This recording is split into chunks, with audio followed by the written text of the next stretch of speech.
color of the sky not blue anymore. A thick layer of smog has taken over our lives. It's not just in Delhi NCR where I am, but all across North India. So what is it that you should do, especially if you have kids in the house? Kids who are more and more being born with weaker hearts, their only fault is that their parents did breathe this toxic air. How to prevent that? How to ensure that kids in the future do not fall prey to this? That's right. All these young parents are doing is breathing in, and this toxic air is causing a major impact on the life that kids are going to lead in the future. Hello and welcome. You're watching FII, and the focus today is going to be air pollution, this toxic smog, this cocktail of very, very harmful particles in the air that it is having on kids. Now, let's start by telling you how exactly does it impact. Well, air pollution is the fourth leading risk factor for early death worldwide. So there is blood pressure issues, there is tobacco, there is dietary risk, and then there is air pollution. The fourth largest reason why people lose their life. Let that sink in for a moment over there. Alcohol, malnutrition, kidney, all of that, high LDL, etc., cholesterol levels, all of that comes later. It is just the air that you are breathing. How exactly are kids impacted? Let's look at that next. Well, PM 2.5 has adverse respiratory impact on kids. This we all know. It affects their neurodevelopment, leading to lower cognitive test outcomes. It leads to negatively impacting their mental and motor development. It damages children's lung function. It causes inflammation and impairs the body's ability to fight infection. It causes greater risk for chronic diseases such as cardiovascular diseases later in life as well. It's shrinking in their life, literally. It is the increased risk of developing vitamin D deficiency that kicks in. With vitamin D, a lot of other complications come in. We've done a full episode on that. Increased risk of arteries and valves in your arteries being defected. Air pollution, one of the leading threats to child deaths as well. It accounts for almost 1 in 10 deaths in children under the age of 5. That's the world, friends, we live in, where kids are dying just because they're breathing in and out. Now, why are kids more susceptible? We looked at that research, and it says that basically because children's lungs are still growing and because they're so active and they breathe a great deal of air. Children also have more respiratory infections than adults. Higher particle pollution levels increases the risk of preterm birth as well. Pregnant women, especially exposed to this polluted air, are more likely to give birth prematurely. Developing asthma during childhood or as an adult, wheezing, coughs, lung cancer when they get older as well, infections like pneumonia, all of that, great deal of risk you are at. Basically, your heart, your lungs and several other organs, then all connected, do not function to the best of their capacity because of this toxic air that's going in your system.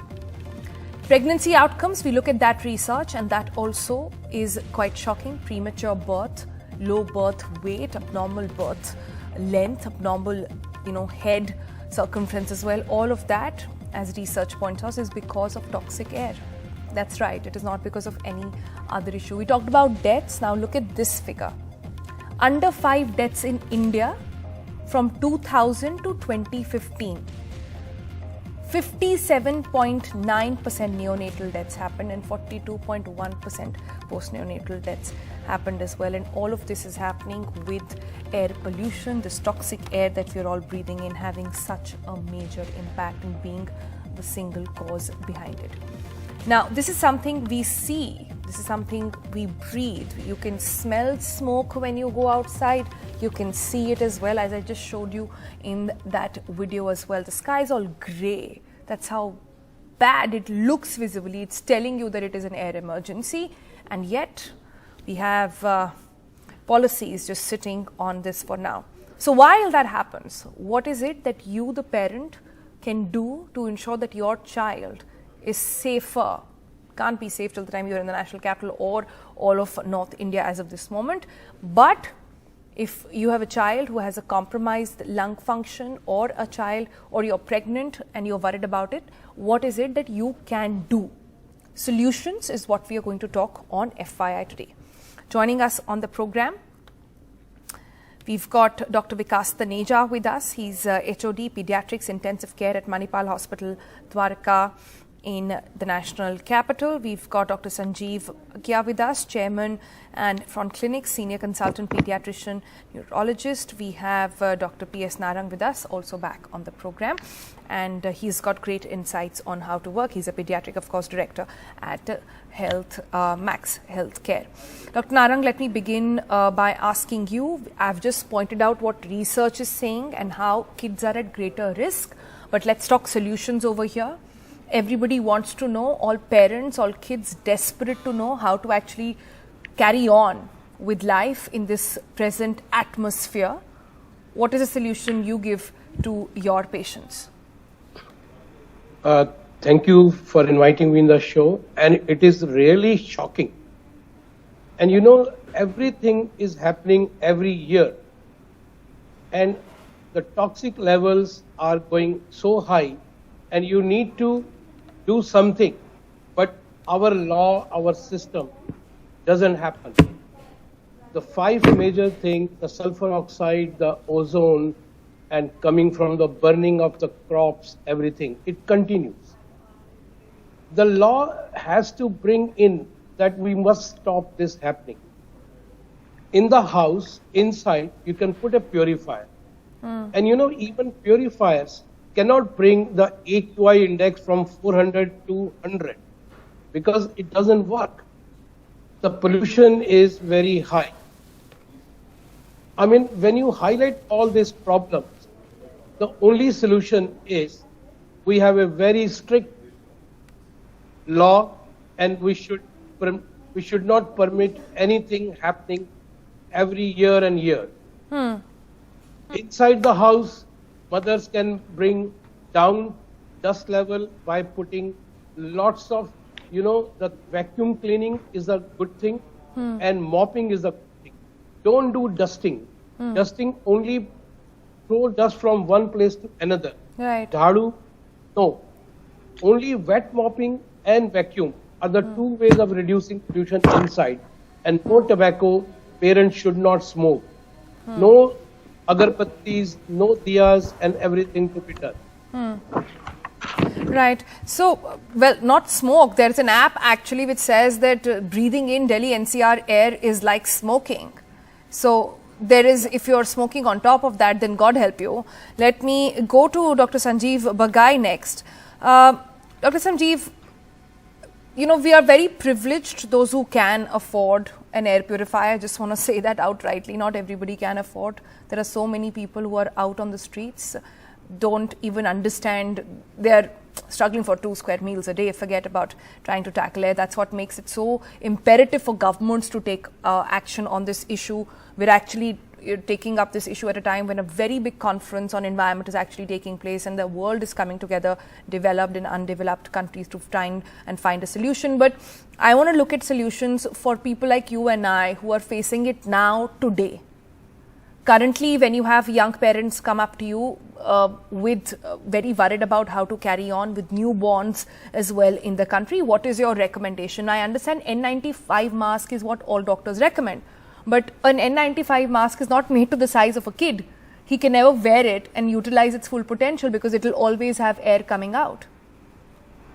Yeah, good evening. So, of course, the air pollution is now become more than a serious threat. It's actually reached a grave consequence level as far as children are concerned. And children being almost 40-45% of the Indian population from 0 to 18 years of age.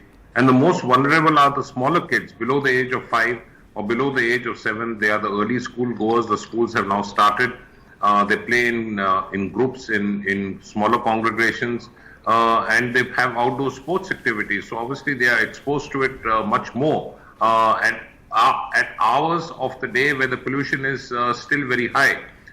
children's lung capacity is a lot different as compared to adults, and their reserve lung volume is also much different as compared to adults. They are more predisposed to respiratory, both viral and bacterial infections, and therefore they have a host of conditions. Almost 35 to 40% of metro children below the age of 5 or 6 have some episodes of wheezing and bronchitis. But apart from that, the more hidden dangers is that the pollution, because it contains ingredients such as potassium nitrate, charcoal, sulfur, sulfur dioxide, nitrogen dioxide, methane, ammonia, and so on, including heavy metals, radioactive substances, hydrofluorocarbons, which are carcinogenic. So all these agents are what we call as oxidative stress. They cause chronic inflammation. So you may not see it externally or internally for years later, but it keeps building up, and these same children in the next few decades are going to present with chronic lung disease, chronic kidney disease. The brain will be impacted, the cognitive function.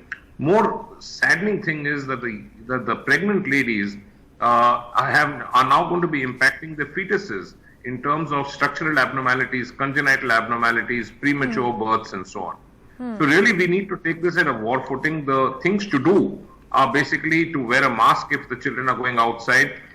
We can still have a well-fitted N95 mask or a double-layered mask with a double knot at both sides to fit the child's face, to make sure that their early morning and late evening exposures is minimized. Children who are predisposed to wheezing should consult the doctor for the prophylactic medication, including the inhalers. No home remedies, which can often be very detrimental.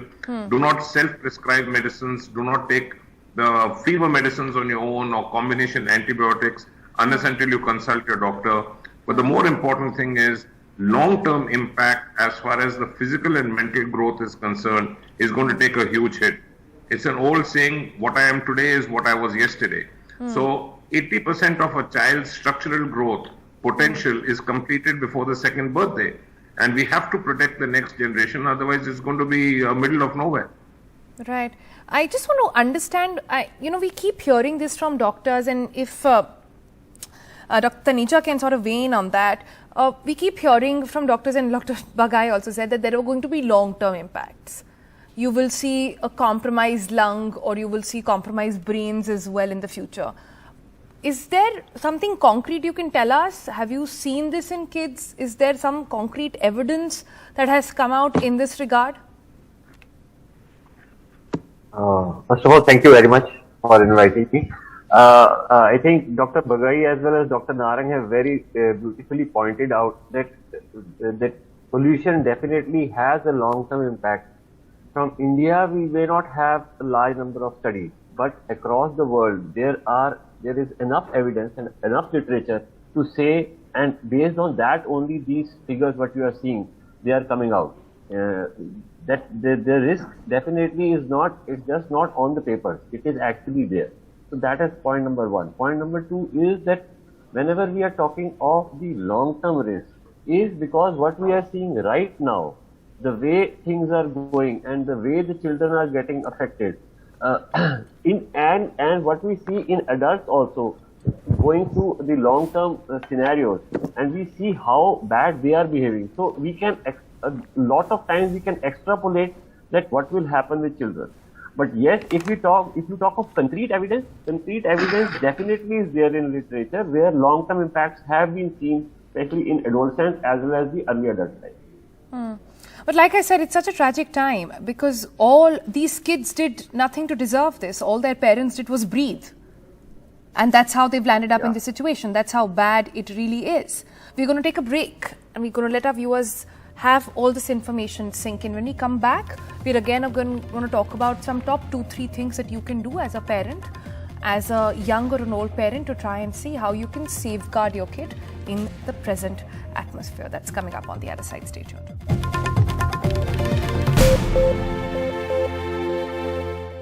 Welcome back. Let's go back to our panel now. Dr. Bagai, I want to start by just giving out a couple of pointers now to parents. A couple of important points that we discussed so far. Do not. The natural thing is to send out kids to play early in the morning or late in the evening, just the worst time when the pollution is at its peak. So that is the time kids should stay indoors. That's number one. Ensure that there is a mask, an N95, not a regular clinical mask. It doesn't do anything. Have an N95 mask on. If they are, and there is an air purifier working around the clock in the house, ensure there is a bowl of water so that the humidity level is in check as well. These three things is what we know. Anything else that can be sort of talked about in terms of diet, water content, etc., that will be useful for kids?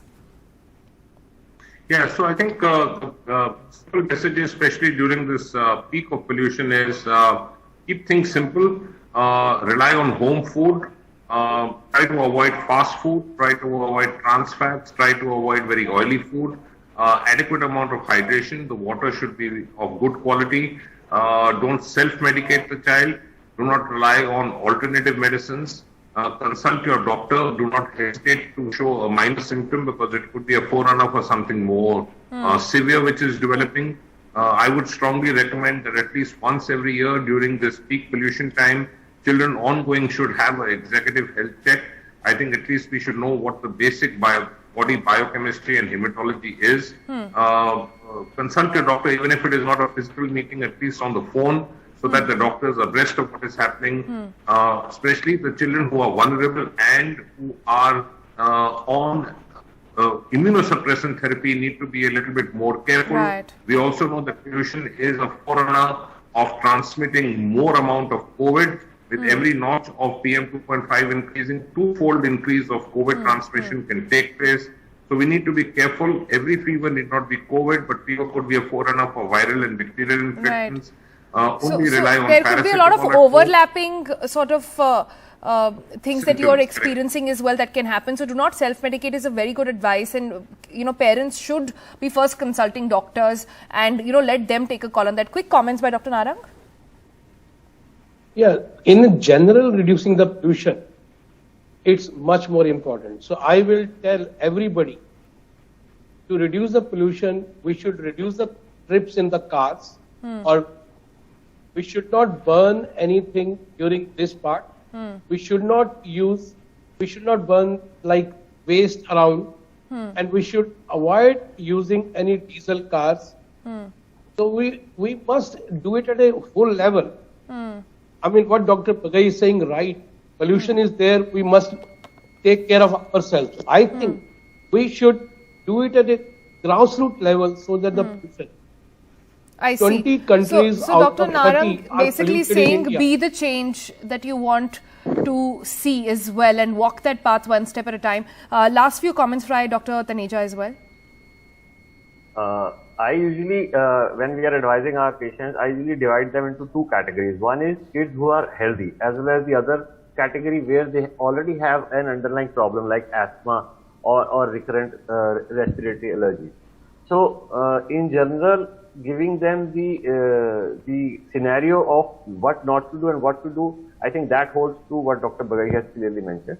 But in terms of children who already have asthma or respiratory allergies, I usually advise them to be very, very cautious for early checks.